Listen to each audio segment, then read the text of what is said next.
Do you wish that you could work with a little less effort? Do you wish life didn't have to feel so hard?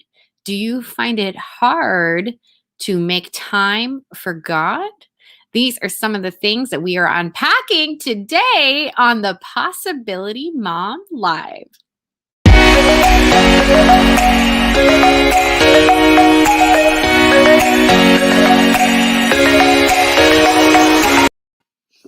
Happy Friday! Happy Friday before Memorial Day weekend to my fellow US people. I am still getting used to the American holidays while being a Canadian living in the US. This is only my second Memorial Day weekend, and my first Memorial Day weekend was full of pandemic. So I'm still getting used to that it's a long weekend and everybody's kind of taking off because things are starting to open up and people are starting to do things. So anyways, a very happy Memorial Day weekend. Let me know in the comments what you might be up to in this weekend coming up. Today I want to jump into this book.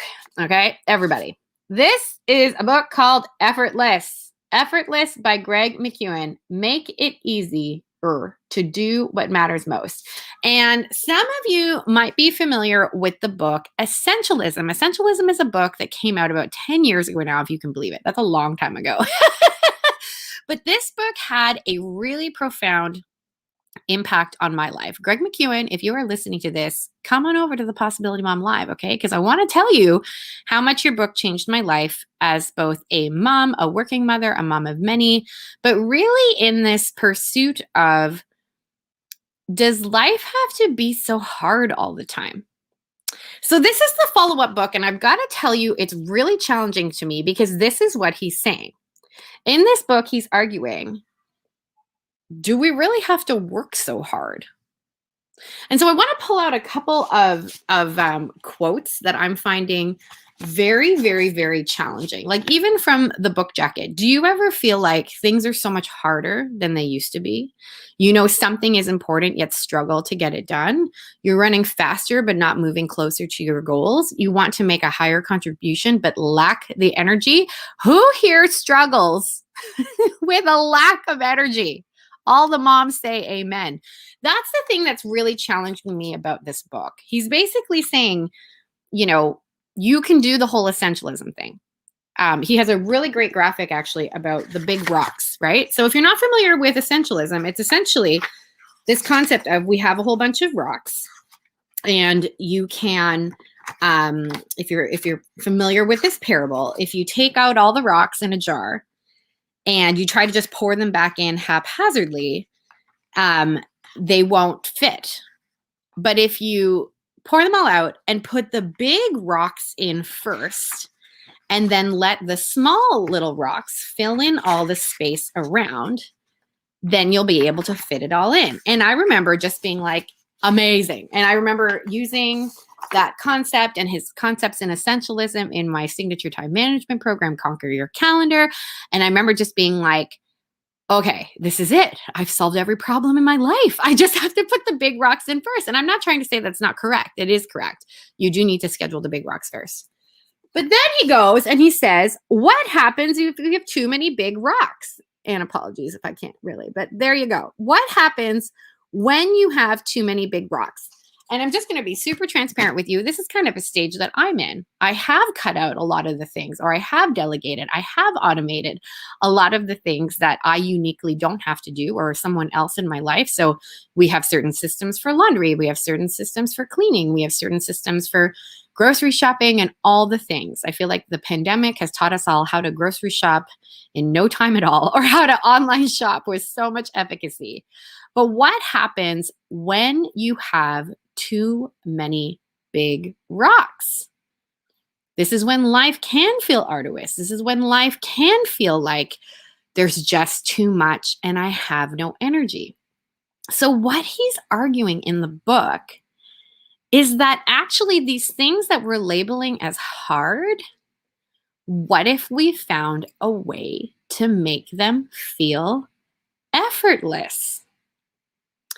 Now, this is a really challenging concept to me because I think a lot of the axioms or the sayings or what have you, that anything worth doing is going to be hard. Or naturally, if you've not done something before, it's going to be hard. Otherwise, you would have already been doing it. I would say these phrases to my clients all the time. Clients who are listening, you know that I sometimes say these things. And so this book is really challenging me to think about how can we actually make things more fun. And that is a distinction I'm seeing. I'm only about 3 chapters or so into this book. He is, and Josh, if you want to throw this up here as a banner, he's distinguishing the difference between a habit and a ritual. A habit versus a ritual. So let me unpack that really quickly. In the book, he has an example of doing a financial review every week with his wife. And it's a habit. It's something that they have to do, or they've chosen to do every week so that their family feels, like on successful in terms of where they are financially. But they found it very, like he's just describing in the book, like it was such a slog. He never wanted to do it. It was no fun. The reward only came after. And so he then decided, they as a couple decided to start identifying things that are really fun for them, things that feel effortless. And one of the things that they discovered is that they love to like sing, dance, kind of like party. And so what they did was, instead of taking this habit that they have agreed that in their family they need to do, they turned it into more of a ritual by putting on music, by making a really nice cheese board, they have a loop, like the I forget what the song is, but Michael Bublé, it's a Michael Bublé song, I can't remember, but on repeat while they do their financial meeting so that it's really fun. And I was starting to reflect on this in my own life, some of the things that I find a bit of a slog. So I'm going to just really transparently show you this bin of laundry. And again, all the moms say amen. This bin of laundry has been sitting there, I want to say, for 5 days. And I just want to show you how far the dresser is. There's the laundry. There's the dresser. Like, it's not even that far. But the thought of me putting away, so if I were to apply the essentialism tactic to it, I would say, well, somebody else should put the laundry away. Like, that should be somebody else's job. Let's just argue that for a minute, whatever. But right now, there's nobody else putting that laundry away. And so what if instead of it feeling like all this effort, oh, it's so hard, it's going to be the worst, I made it more of a fun ritual, and I put on my favorite song, or I am very competitive. So what if I put on a timer, or what if I, grab my daughter, and I love to talk. I'm like the biggest sanguine that exists on the entire face of the planet. What if I grabbed my daughter and was like, here, come keep me company while I do the laundry? It's going to take me less than 5 minutes to put that laundry away. But even the thought of all of those things makes me really excited. I'm like, oh my gosh, like that could actually be fun. And so the thing I want to encourage you that I'm really learning from this book, thank you, Greg McKeown, for writing yet another book that is changing my life in all the, best ways. The thing I want to encourage you that this book is really encouraging me in is, how can you make habits turn into rituals? And how can you make those rituals really fun? And just a couple of things that are coming to mind for me in the pursuit of making rituals more fun, to make actions more effortless, are to really pay attention to your temperament. So if you're not familiar with the temperaments, sanguine, choleric, melancholic, phlegmatic. I won't spend too much time on this, on explaining them, but sanguines tend to be very party people, everything needs to be fun. So music, people, anything to kind of make it feel like a party would be a really fun way to incorporate more ritual for a sanguine. Cholerics love to have everything their way. They love to have everything very like in control. They want to run the show. So I would look at how can you design that ritual to be efficient, to be, I guess, controlled the way you want it. That'd probably be really fun for a choleric. Melancholics love when things are perfect. So that's an interesting lens to bring if you are a melancholic.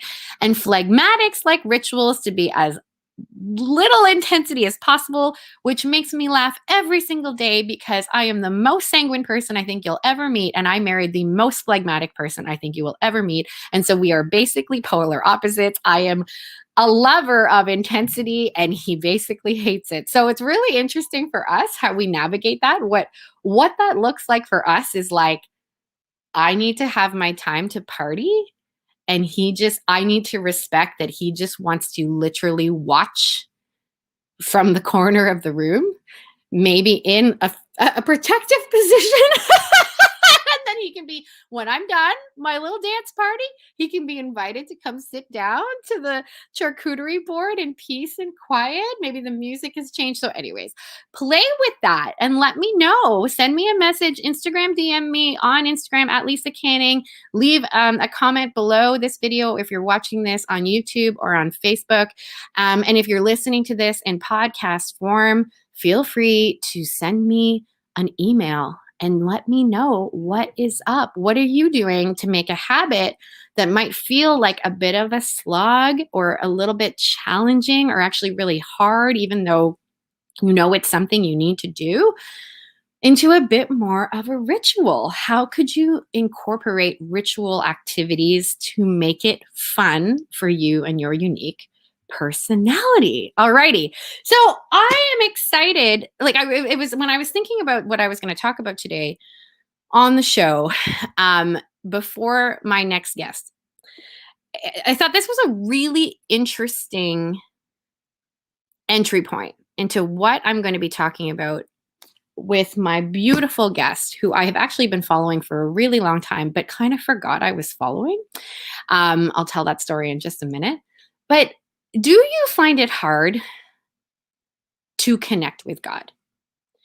Do you find it hard to make time to pray? Do you find it hard in the busyness that is mom life, the cooking, the cleaning, the diapers, the whining, the nagging? For many of us in the South, we're into full-on summer. My kids are, their first day of summer vacation is today. I know those of you in the North, you're probably one more month out, but you know, I am now full on 8 children all at home all day, every day. It's like constant. Like I can sometimes have literally requests or questions or taps from literally 8 different directions. Throw in my husband, my 9th child. I love you, husband. You know, it can sometimes be a lot. And so in the midst of all of that, do you find it hard to make time for God or even to remember that he's here? Well, my next guest, the beautiful Danielle Bean, has written a book called Whisper that reminds us that actually God is right there and it doesn't have to be hard. That's the thing. It doesn't have to be hard. And I'm actually just going to read really briefly this beautiful description of this book. Do you feel like you can't find God? What if he is waiting for you right where you are? In this intimate and down-to-earth book, Danielle Bean encourages women of all stages of life to slow down and experience the little whispers of God that are present in their everyday moments. I am so excited to welcome to the Possibility Mom Live, Danielle Bean. Welcome, Danielle. Hey, thanks for having me. I'm excited to be here with you, Lisa. So we recently got connected via the Catholic Mom Summit that you hosted too long ago, but I had not realized that you have been in my life my entire motherhood career, because when I first became a mom, I was given this book and I remember it kind of just sat on the shelf. I'm going to be really honest with you. It was, I think, your very first book, My Cup Okay. of Tea. Yes, yes, that's my first. That's great. Written in 2005. So I became a mom in 2009. And I remember this amazing, her name is Terry McDermott. Hi, Terry. Terry gave me this book and a whole other stack of Catholic mom resources. And I Hmm. remember I was so overwhelmed with life, And so I remember looking at this stack of resources being like, I should really pull these out. But I was fighting all these different, feelings as a young. I was 25 when I became a mom, feeling like, oh no, I can do it all. I don't need any resources. I'll be fine. La la la la la. And I remember when I finally opened that book, the just like solidarity, consolation, hope, and inspiration it provided me. And then I kind of like forgot all about it. But you've been in my life, like Oh, meaning that's so I didn't great. associate you with the book, is what I mean. Because back, Right. there was not social media. You couldn't really like journey with an author the way that you can journey now. Exactly. And so I was so delighted when we were connected again for your Catholic Mom Summit. So for anyone who might not know who you are and the work you do, please introduce yourself. Sure. So I'm Danielle Bean. I live and work from my home in New Hampshire. We have 8 children together with my husband, Dan, and they range in age from 26 down to my baby's 14 now, which is crazy. So yeah, I've got some kids who are out of the house. I've got 4 who are home full time year round. So we're kind of in that transitional stage of our parenting life. And for my work, I've got several books. You mentioned that first one, which I like to call the OG. That's my OG book, My Cup of Tea, because that's, that kind of came together from columns that I used to write at the Register, plus a few other things that I pulled together in that very first book. And it's so close to my heart because it is exactly that, like solidarity. And that's what I loved about sharing it through writing, especially back then, because like you were, I was in the throes of it. Like life was crazy. At one point we had 8 children under the age of 12, and that's a lot, right? That's a lot going on. So I loved being able to, through writing, share with other moms similar experiences. And I remember when I first ever started writing a column at the National Catholic Register, like the number one thing that people would say to me was like, oh, I thought it was only me. Like I thought I was the only one struggling in that way. And I found that was a really important thing that we were able to latch onto. And now, of course, we kind of take it for granted through social media that we are able to share our experiences and we can more readily recognize other people are struggling with similar things or in similar ways. And we have that sisterhood, that kind of solidarity, things like the Catholic Mom Summit, things like the work you do with Possibility Mom. We can connect with each other about these things that we all struggle with. And I think that's really a powerful thing. So I've loved being able to share through my writing in that way. And, writing led to other opportunities. I was in magazine publishing for years. And now my full-time job, my day job is working full-time at CatholicMom.com, which again is about bringing women together uniquely to encourage and support each other inside of our Catholic motherhood. 2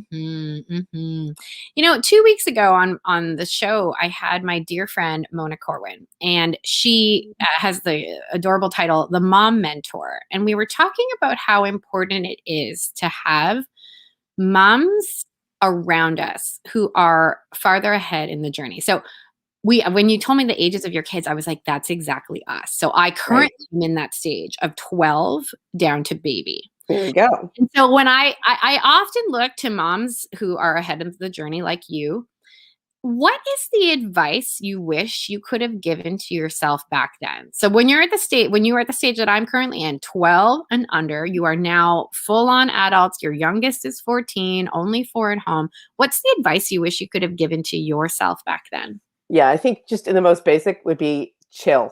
Like, just chill, mama. You're gonna be all right. It's gonna work out. It's all gonna come out in the wash.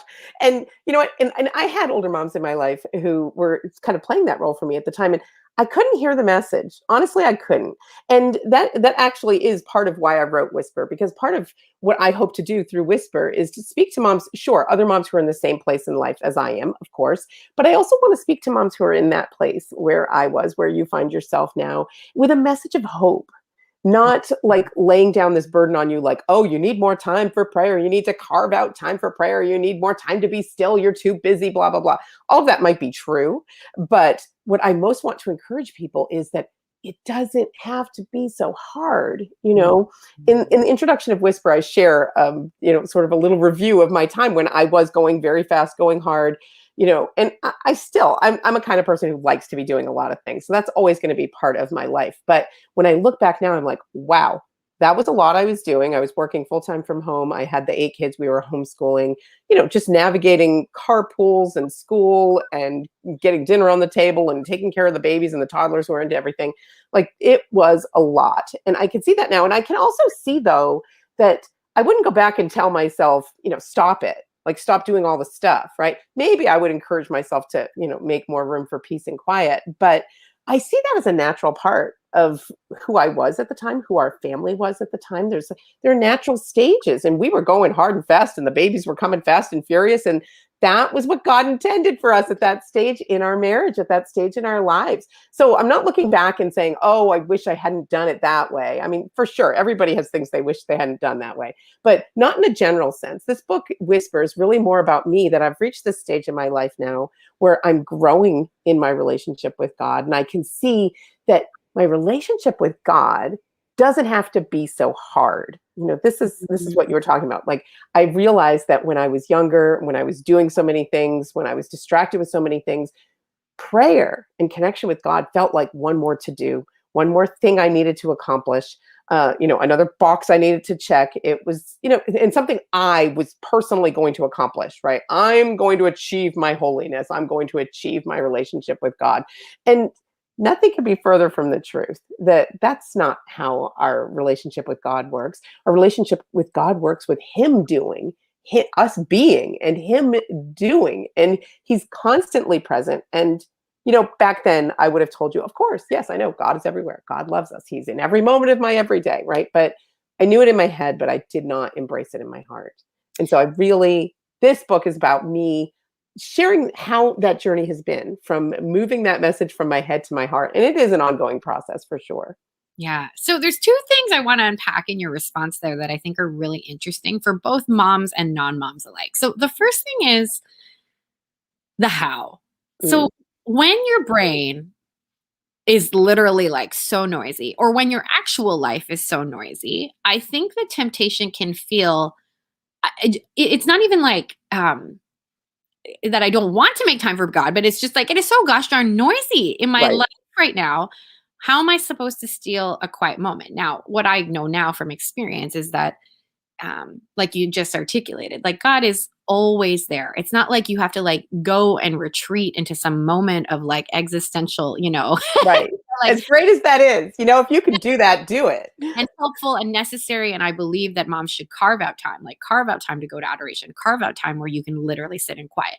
Mm-hmm. But I think that the temptation I have sometimes is just like, again, it's a thing to do. So how does a mom just simmer down, like you say, chill? Remember that like access to God is literally available anytime. So what's your best advice on how? Yeah. I mean, I think, first of all, recognizing that, just focusing on that, his presence in every moment. But I want to encourage people to know that the more you make a habit of turning to God in your heart, in your mind, in your soul, even in the busyness of your day, the more you make that a habit, the better you're going to get at it. The more naturally you're going to be turning to God throughout the moments in your day. One super practical tip I always recommend people, if you want to be praying more in your day, just set a timer on your phone. Like, everybody has one of these, right? Set a timer on your phone. Set it to go off once per hour, maybe. And you don't have to stop and, get on your knees and say a rosary when it rings, but pause, get interrupted in whatever it is you're doing. Turn your heart and mind toward God. Whatever work you're immersed in, give it to God, and then go about your business. And I find sometimes if we make a habit of interrupting ourselves like that, it can be a really helpful way of just turning your mind and heart toward God. Sometimes we get caught up in these ideas like prayer has to look a certain way, and I have to be in a certain place, and I have to have a book, and I have to have the rosary I have to do. And all of those resources are great. And, if they're working for you, great. But if you're in a place where you're like paralyzed, like, I can't do thing number 1 in my relationship with God, I can't do thing number 1 in establishing a prayer life because it doesn't look like how I think it should look yet. Well, just know this, you have everything you need right there. You have a human soul. That's all that you need to connect with God.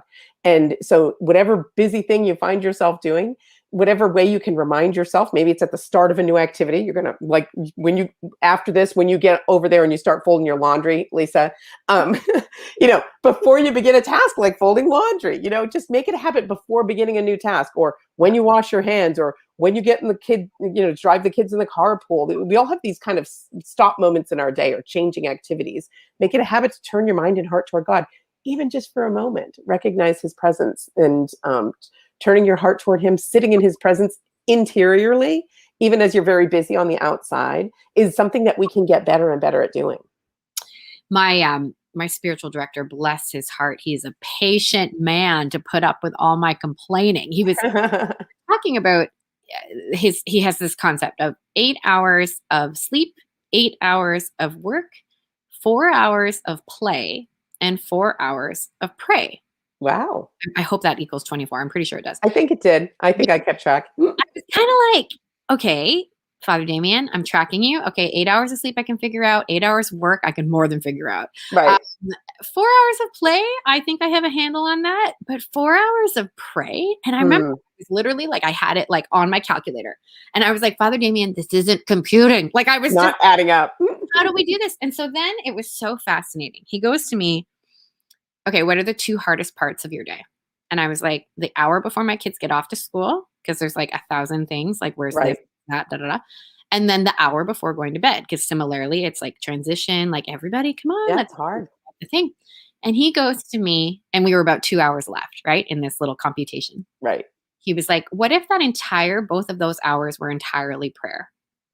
And I was like, what do you mean? And he was like, literally the entire hour, what if you made all of that hustle and bustle became a prayerful experience? And I was like, but what does that look like? He really challenged me to make it, first of all, obviously the actions, like how can you do the actions prayerfully? So he was like, you probably wouldn't be like running around mad at everyone if you were trying to make it prayerful. Screaming at everybody, yeah. That's challenging. And then he was like, you can literally like say out loud things like, now not in a passive aggressive way to kids, nobody misunderstand what I'm about to say, but literally things like, have mercy on me, a sinner. Yeah. Come Holy Spirit. He literally was like, make that entire hour an act of prayer. I'm not totally great with this yet, but it was a very, very. I think that's such beautiful advice, and it is very doable. I used to read those words of St. Paul, pray without ceasing, and think, surely he's exaggerating, because that's not possible, right? Does he not know my life? Like, this is not something I'm going to be doing. But it really is an invitation to do exactly like what you're describing there, that praying without ceasing means being connected with God in all of those ways. And that's something we can get better at doing. And the way you start is just having that intention in the first place. So just start where you are. So many times we trip ourselves up because, like you're doing, like it doesn't compute, it's not calculating, it's not going to come out to the 4 hours, and you're picturing 4 hours on your knees in the chapel, right? And that doesn't make any sense. But God knows exactly where you are. It's not a mistake. He knows all about your life. He knows all the stuff you have to do. He knows how important it is. I always like to remember how when Jesus interrupted Martha and said, hey, you're focused on the wrong things here. And, how sure she was about how right she was. Like, I love how she's like adamant with him, like, tell my sister to help me. She was just like, don't you care that she's left me to do all the work? And sometimes that's how we approach God, right? So like we're angry or we're upset or we're obsessed or we're anxious about all the stuff we have to do. And he interrupts us in the same way to remind us that we're not choosing the better part, and that and that he wants that for our sake, not for his sake. He knows that that's where we're going to find peace, joy, lasting fulfillment, all those things that we want. But he doesn't tell Martha, don't ever cook anything again, never wash another dish, right? He doesn't reject the value of the work she's doing. He's telling her, be focused on the right things first, and all of this other stuff is going to fall into place. And he tells all of us that same thing. I always encourage women to read that story, which we love as women, the Mary and Martha gospel story, and just picture Jesus saying your name in that way, that loving way, repeating it 2 times, the way that he so gently corrected Martha with such great love. And you can almost just hear a twinkle in his eye where he's like, you are busy and distracted with many things. He's saying that to every one of us, that you're busy and distracted with many things. And he wants to interrupt us gently and with love, but he wants to interrupt us because he wants what's best for us. And that's our relationship with him. Yeah. So the second thing I wanted to unpack that I think is really interesting in the context of what you just said. You said somewhat like quickly, like you said it kind of quickly, but we continue in that season when you had 12 and under at home, you were working full time, Hmm. but you kept working. So this is something that I often get people messaging me about. This is something that I definitely see in the Instagram sort of sphere. Lots of conversations. I think Leah Darrow started a bit of a conversation on this with the hashtag babies and dreams, Yes. where some people choose, and again, this is where discernment is so powerful, obviously, and necessary. But some people would choose to stop. Like, Hmm. they have the 8 kids, and so they're like, "You know what? I don't want other activities in my life currently." And that is a fine and valid choice that needs to be made with discernment. Hmm. But you chose not to stop, and I have chosen, obviously, to, continue doing, work that takes me away from my children for periods of time. Hmm. I'm curious, 2 things. Number 1, what made you so sure that you didn't want to stop?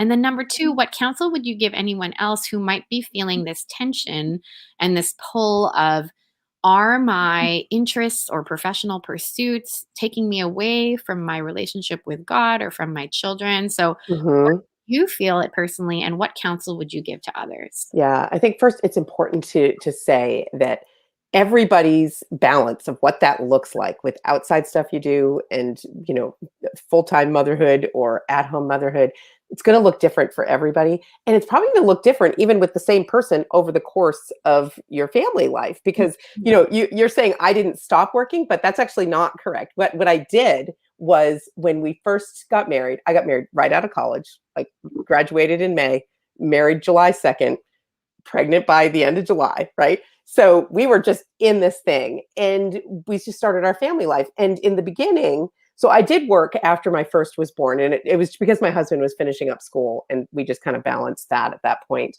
But then when my second was born, I was home full time, and I remained home full time. I didn't do anything of outside work until this is people think this is crazy, but I was pregnant with my fifth in so in almost as many years, right?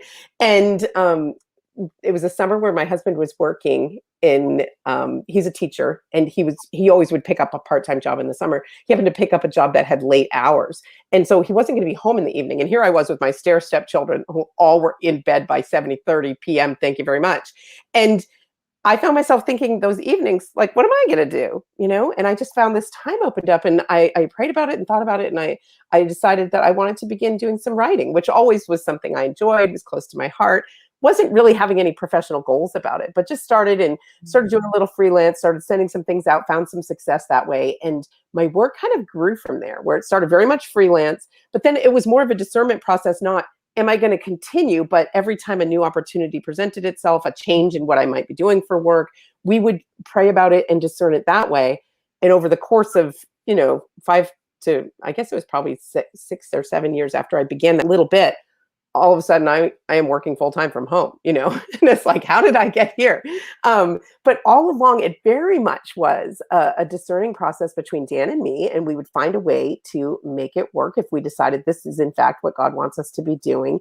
And many times we found that it was something I wasn't necessarily pursuing, or something I wouldn't have dreamed of, 5 years prior, that would kind of present itself, and we'd say, well, I think this is in our lives, this opportunity is in our lives for a reason, and kind of figuring out that balance. And, I'm so grateful that, my husband for years has had a very flexible job. So he's able to be supportive, around with homeschooling and with the kids. And especially when they were little, it was so vitally important. And so we were able to make it work. Some other marriage, it might look very different. Maybe your husband is out of the home from like 7 to 7 every day. Like, I wouldn't have been able to do what I've done over the years if that were Dan's schedule. And so every family has their own charism. Every family has their own personalities, temperaments, like you mentioned, and their unique opportunities, ways that you're going to figure out. In the end, it's like, how are you, first of all, okay, yeah, bills need to be paid, right? So figure out how are we going to do that. But then also there's the other element of it, which you touched upon, that there are other things that we feel called to, that we want to pursue. And for us, it's always been whatever either one of us might be taking on outside of our home and family, just making sure that it's not at the cost of our home and family, right? Just having those priorities in place. And sometimes it looked a certain way, and then it would shift and changed. And I think it was always important to be open to the ways in which it might shift and change. And then as our kids got older, certain things got easier, other things got harder. It was just being open to what your current state in life is calling you to. Yeah. I think that's why it's so important to have those sort of blinders up and not compare, because it's really Yes. impossible to compare. As you say, your husband had a flexible schedule, which is what really allowed you to have this, unique approach to kids and work. And Hmm. very, very similar for my husband and I. We have sometimes I was the primary breadwinner and he's been full time at home. And then I've been full time at home and he was primary. Sometimes it was a bit more like a little bit of each kind of thing. But Right. for us, it was always about flexibility. What allows one of us to be home, sort of primarily or whatever. Um, Hmm. and just so much discernment. Yes. What do you do, Danielle, when you're not entirely sure? Like you're taking on all these fun things. The Catholic Mom Summit was such a, um, I have heard so many fruits from that summit. I should really share with you some emails I get from women who either heard my talk there or heard, obviously so many of the other talks there, Right. and where their lives were really changed. And so I really it was such a great experience. And if you had not done that, the ripple effect that wouldn't exist with Right. work, right? But Yeah. what happens in you personally when you're like, God, like, is this really what you're asking me to do? What happens when you personally aren't sure? Yeah, I think that's a great question because I think everybody experiences that, especially about big questions. And so something like the Catholic Mom Summit, I mean, and I'm glad you mentioned that because I hear from people all the time too, like what beautiful fruits came from that opportunity for us to connect together in such a joyful way. That was overall what I came away with was like, what a joyful event because contributors like you were bringing your own unique experiences, but always with this feeling of positivity and encouragement. So I absolutely loved it for that reason. But yeah, something like a project like that. I might get asked to do something like that, or I might get asked to do a book project or a speaking engagement or, whatever. And people can insert like what your opportunities might be. Maybe it's a work opportunity, maybe it's a volunteer opportunity. And sometimes you're right, you're not sure.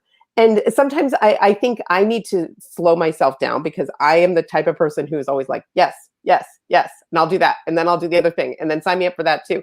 And I need to kind of calm myself down sometimes and say, like, what is motivating me there? Is it ego? Is it money? Is it a fear of not being asked again if I say no this time? Mhm. Mhm. There's a big thing like that.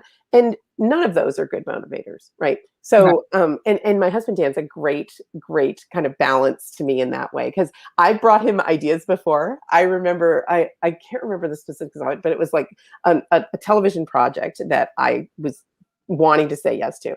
And I laid it all out for him one night, and he was just like completely stone faced, and he was like, "That makes absolutely no sense." Like, and I was like, "Oh," I was so crestfallen, right? But when we talked it through, oh, he was 100% correct. Made no sense. Wasn't any way we could make that work. And as attractive as an opportunity as it wasn't meant for me. It wasn't meant for that time. So having his perspective is sometimes so enormously helpful. God made us male and female, and we have different perspectives, and their unique perspective can be such a gift to us.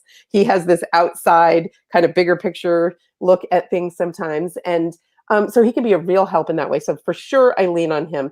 Other times, I just need to, spend some time in prayer and ask God, show me if this is your will. And a great prayer to pray is like, if this is meant to be, please open all the doors, make it happen smoothly. If it's not meant to be, shut it down, Lord. Like, just make it so that, I get a door slammed in my face, or it's a terrible struggle and it doesn't seem to make any sense. And, so we can really discern God's will in those ways, but just asking the Holy Spirit for that guidance. God wants to be guiding us and directing us through our lives. And sometimes it's kind of a morally neutral whether you do it or not. And maybe it's not a big thing, but sometimes it really does matter. And that said, be open to when you say yes to something and it doesn't end up working out the way you thought, or it's harder than you thought, or whatever, to changing your mind. And that gives me peace of mind sometimes when I'm making big decisions, knowing if it totally blows up in our faces, we can just pull back. It won't be fun. It might be expensive or whatever, but we can change our minds. And that's been vitally important because for sure, I've messed some things up, taken on things never should have. I remember one summer I took on a bunch of different travel and speaking engagements and came home at the end of that summer and was like, my house is a wreck. My family feels disconnected. I felt distant from my husband. And I just thought that was a huge mistake. But I learned from it. And I keep thinking back on that at other times when I feel like I might be taking on too much. Yeah.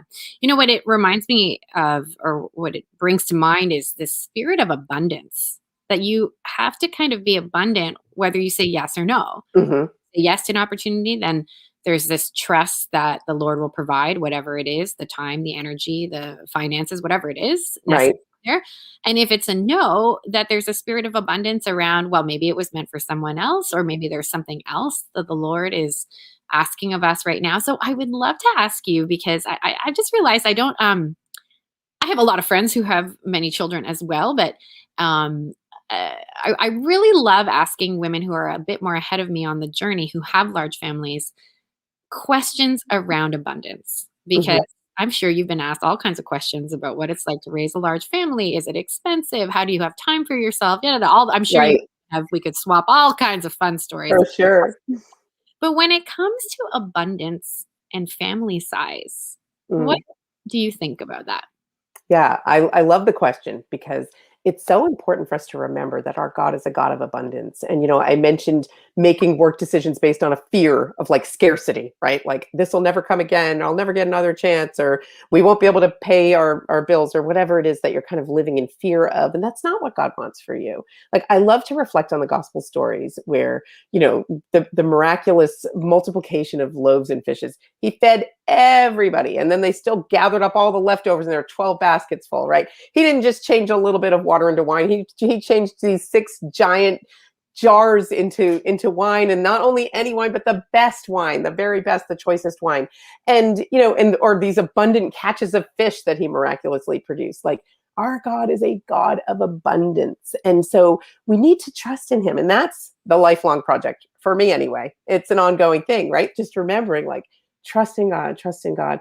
And I can look back over our lives, and when we were living on like a little tiny private school teacher's budget and all these kids, and I have no idea how we did that. And we did, and it didn't feel like a constant struggle. For sure, we've had our moments, but it didn't feel like a constant struggle. And so I can see that God was always providing for us. And sometimes it's about worry about your own time and energy. And I know I had those fears. I remember being exhausted some of the times when I was pregnant, being like, how are we going to throw a baby into this mix? Like, this is crazy.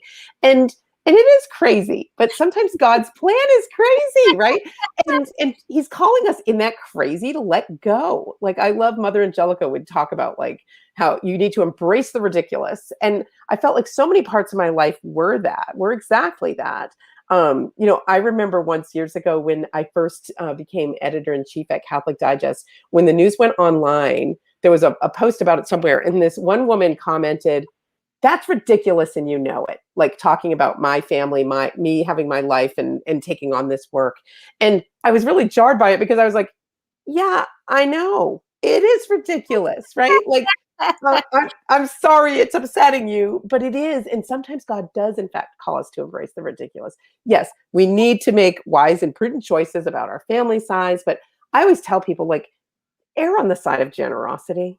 Like there are not people on their deathbed saying, like, I wish I hadn't had so many children. Like I hear the opposite from older women in my life all the time. And that's not to like scaremonger anybody, but err on the side of generosity. Like our culture does not have the problem of we're having too many children, right? That's not the problem. And it's, of course we need to be responsible, and there's that responsibility of parenthood. But the in the end, like we live in this privileged world, this privileged society, and yep, you might be struggling financially in any number of ways. You are still eons ahead of many other parts of the world population, and they're having children, right? They're following God's plan for their family. And so I think it's really important to just step outside your comfort zone. And large family living has a real way of just shoving you right out of your comfort zone sometimes. Amen to that. And it really just it boils down to trust. Hmm. But to trust him, we have to know him. And that is why I think your book Whisper is very essential to a busy mom and non-mom alike, but to Hmm. access God, to know that he is there in the quiet whispers and he's always there. That veil, I've been thinking a lot about this whole concept of the veil between heaven and earth is actually Hmm. really thin. Very thin. Like that, just remember that he's there for us all the time. Danielle, where can people go to learn more about you and your work and your new book, Whisper? Oh, sure. Okay, so more about me and my work, go to daniellebean.com. You can find the podcast and other books and all of that. But for Whisper, this particular book, go to ascensionpress.com. Between now and June 4th, it's still available for pre-order, and you want to get the pre-order because after June 4th, you can't pre-order, and that way you will not qualify for the free gift. That's an exclusive offer for pre-orders only. The free gift is a companion journal. So it goes chapter by chapter right through the book with discussion questions you can use on your own for your own journal time, your reflection and prayer time, just going through the themes of the book, or with a good girlfriend or your women's group. It's a great resource, and you're going to want to get that. And we have that link right below this video. For those of you who are not authors, pre-order is a really essential time. It's really helpful to an author. So if this conversation was helpful to you, if you would like to access God in the whispers of your life, click the link right below this video and pre-order your book today. Danielle, thank you so much for your guidance, for your joy, for your wisdom. And I can't wait till we get to talk again soon. Me too. Thanks. It's been such a joy sharing with you, Lisa. Thanks, Danielle. Oh boy. Ay, ay, ay. Here's the thing. Trust. Josh, throw this up on the screen, please. Trust is a habit. Trust is a habit. And we started this show talking about this book, Effortless, right? Effortless. And how habits can actually become rituals and become fun. So, how do we make trust in God fun? And for me, I would have to say that it's in how do I recall? How do I recall? Like, can I recall the times in my life where he has provided? So, anytime where I'm like, oh my gosh, there's no way I can do this. This is going to be so hard. Like, I have no energy. I have no this. I have no that. I try my very best to, give that emotion a space, hold space for that emotion. But then as soon as I'm ready, and to be honest, I try to do this as quickly as possible. So like not that long, like, maybe a minute, like literally a minute later, recall how God has shown up in my life. And I think you can do that as simply as like a gratitude journal. I use the Metanoia journal. The very first entry at the top is like 10 things you're grateful for. And the more that we can recall how God has been generous, I believe the more we can make trust a habit. If you liked this episode of the Possibility Mom Live, I would love for you to share it with a friend, leave a review wherever you listen to podcasts, leave me a comment to let me know how this show has touched you. And I will see you next week. Next week, you know what? I'm gonna keep my guest secret because I'm not 100% confirmed they are ready, but I'm pretty sure I know who it is. It's a good one if it's the person I'm thinking of. And I'm just so excited to continue this conversation of finding joy and hope in motherhood. Have a great week.